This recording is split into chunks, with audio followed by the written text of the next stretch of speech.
So then you have said somewhere that these fraud gurus who are using spirituality actually for sex, that they should actually be murdered, not murdered, sorry, executed. अपराधी है वो जो है वो कई तरह से अपराध करते हैं, वो फिजिकल मर्डर भी करते हैं, वो रेप भी करते हैं, तो ये लोग साधु हो ही नहीं सकते। तो वो एक तरह से उन्होंने ये कपड़ा इसलिए पहन लिया क्योंकि इसके ऊपर विश्वास है, भरोसा।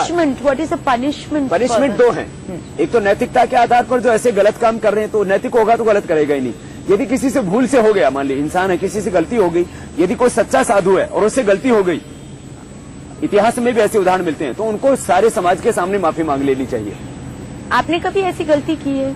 मैंने जिंदगी में कभी कोई भगवान की ऐसी कृपा रही और ऐसे गुरु मिले, ऐसे संस्कार मुझे परिवार से मिले जहां से मैं पैदा होकर के आया, कि ना तो आज तक किसी का फिजिकली किसी का नुकसान किया, माने ना तो कभी अपराध में संलिप्त रहा, और ना कभी ये जो पाप जिसको हम कहते हैं दुराचार, व्यभिचार, तो ये मुझ पर भगवान की कृपा रही कि इन तमाम तरह के अपराधों से, पापों से मुझे भगवान ने दूर रखा।